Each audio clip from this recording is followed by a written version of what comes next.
Hello, ladies and gentlemen, and welcome back to another episode of FireRed and LeafGreen Randomizer versus Nuzlocke with that Italian guy and Junkster.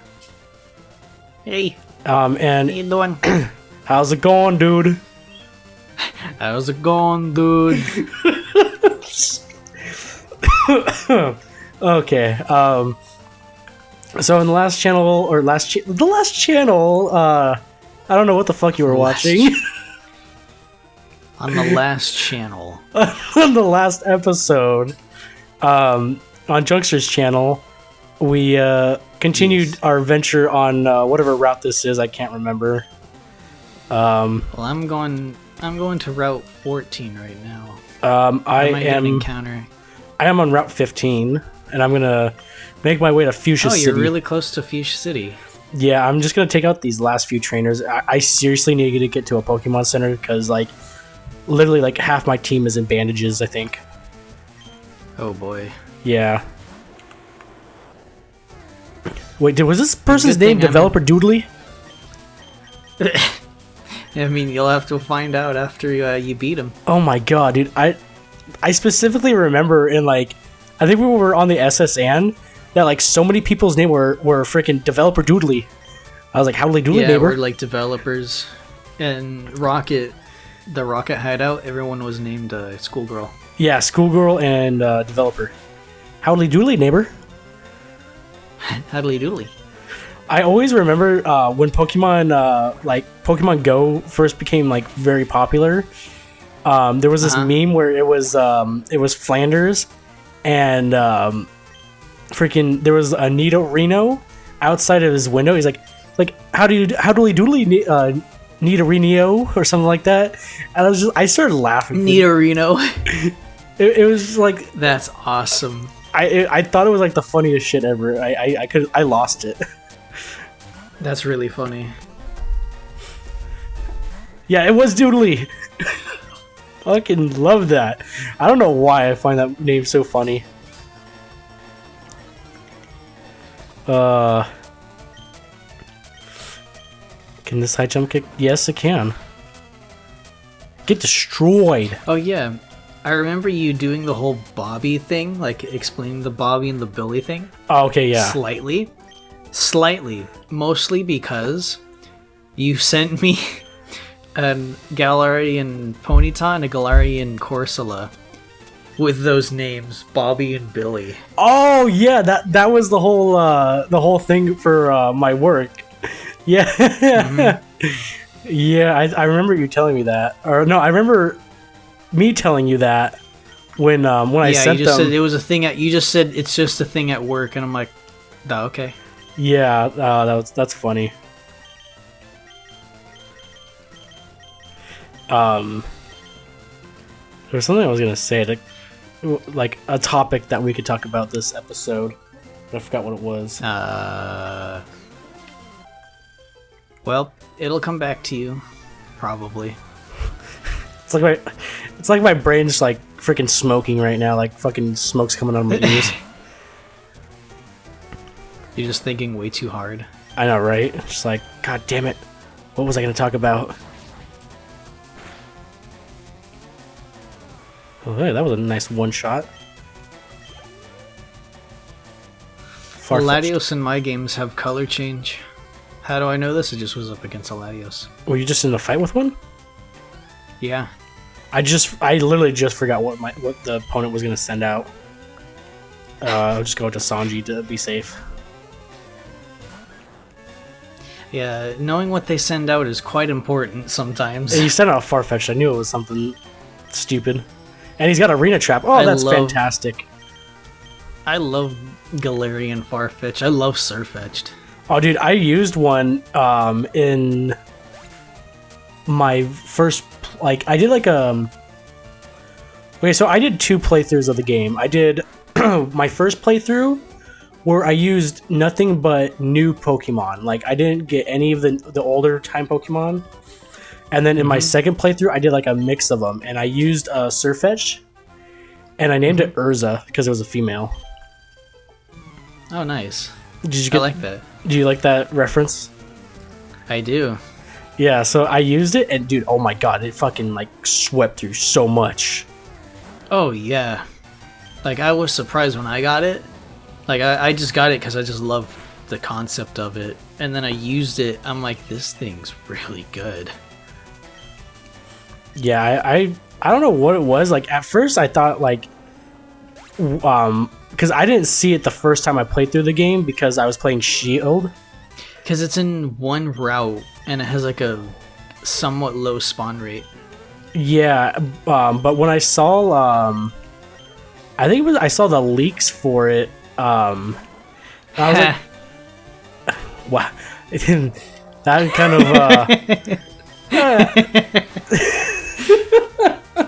Yeah, I saw the leaks for it. You know, they were just like all green and like there was like a full page of them. God. I thought it was kind of like a cool concept and everything, but I didn't realize that it was an exclusive to Sword until I actually like started getting into the game. So I was like, oh well, crap. So I ended up getting both versions, and I was like, hey, I could use one on my my Sword team. Yeah, I distinctly got Sword. Mostly because... Did I tell you the reason why? No, why? Because Zacian looks a lot like Sif from Dark Souls. Oh yeah, So I think I remember you telling me that. I said I got it because of Dark Souls character, but yeah, basically. So when I went through and I caught like new Pokemon, I was like, this one reminds me. I keep forgetting to change goddamn Squidward. I need to change. I need to level up all these other people. So Squidward, you gotta kind of take a break. I'm kind of glad that I got Shield because the Ice type gym leader Melanie, she goddamn thick. Yes, I've seen the pictures. I have unfortunately not been able to challenge her. Yeah, no, she's thick. I have, though, I do get access to B. Yeah, but I don't know. B is not as thick. No, but she's really fit. True. And that's nice to look at. That's really nice to look at. Look at it. We sound like fucking pervs. I know, right? This is just gonna be like... It's like the episode title's gonna be Our Pervy Conversation. It's like, no. God. Pervy Sage.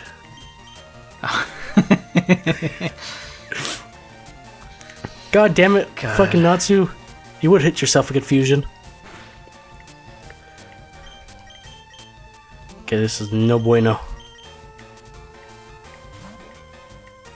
Did you enjoy Sword and Shield? I did.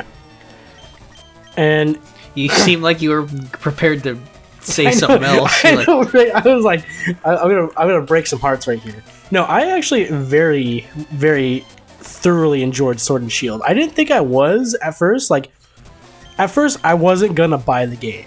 I'll be honest. Like, I was like very hesitant because of the whole like not being able to like Mega Evolve and stuff, and like I just felt like they were going like on a separate path with this game. You know, like a lot of people were deterred from Dexit. Okay, so the whole thing with Dexit is I knew for a fact that they were gonna inevitable. It was gonna be inevitable, but then again, now they're bringing a lot of the Pokemon back in the expansion packs. Yeah, I mean, naturally they can't bring every one of them back right now because they still need to work out some kinks in the game's programming and stuff. But they'll eventually bring them all back. I don't doubt that. I mean, I think they stated in an interview that the new games in the main series from now on aren't really going to have all the Pokemon, just Pokemon that fit the region they're from or based off of. Yeah, which, I mean, Icy is pretty decent, like, to do, like... Like, if they were to go to, like, America again, you wouldn't see a lot of the Japanese-based ones. Or you wouldn't see a lot of the ones based off from, like, Europe or something like that. You'd be getting mostly ones that would relatively fit being in USA or something like that. Yeah, like... I don't know, but like I know I think did we ever like touch on the topic in a video of having a Pokemon game to where you could visit all the regions? I don't think we discussed it. Okay, now what is your opinion on that? Like, would you want a game to where you could have all the regions in one game?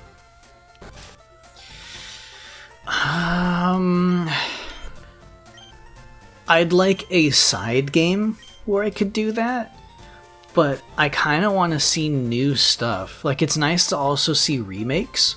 True. But it's like, I also want new.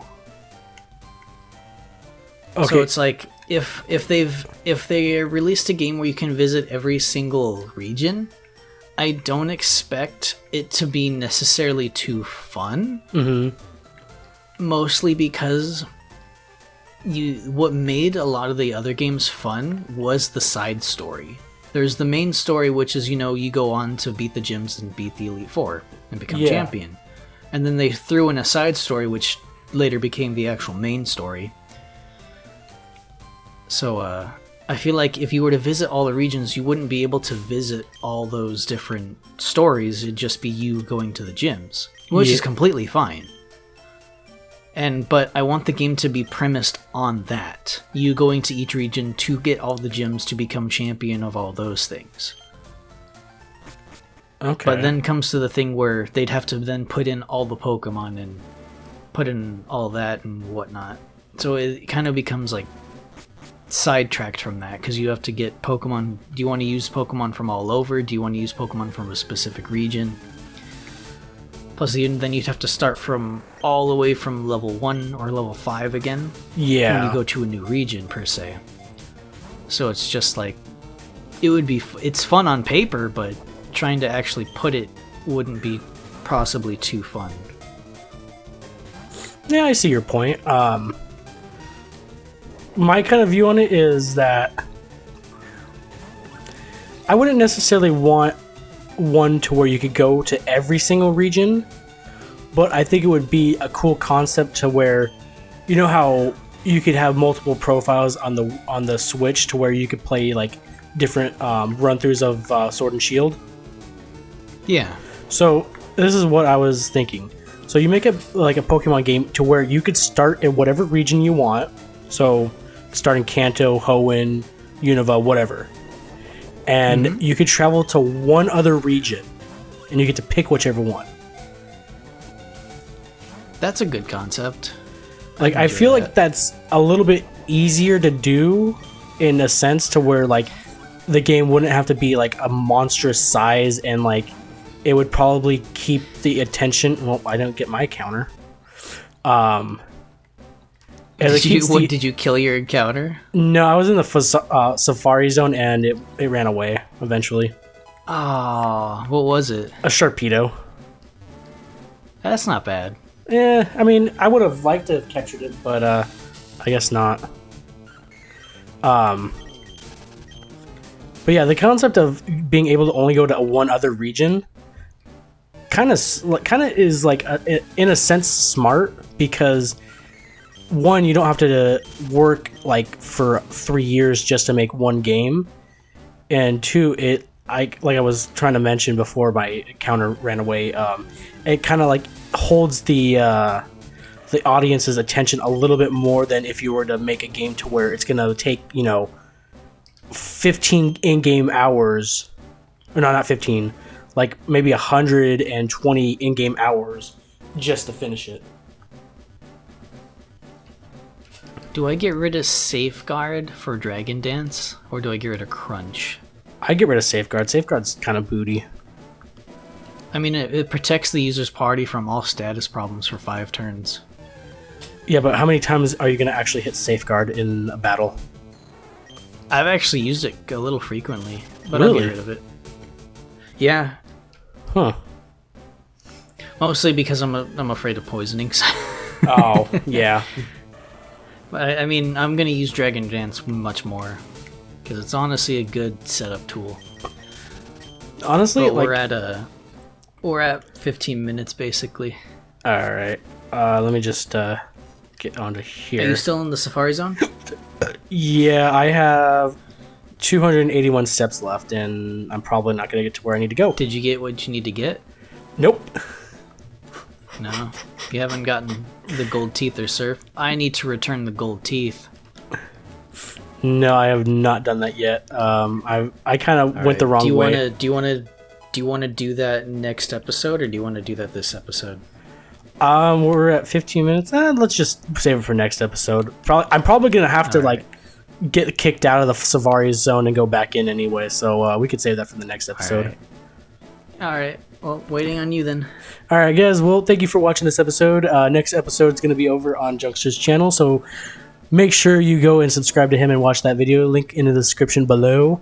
And we'll catch you in the next one. Bye-bye.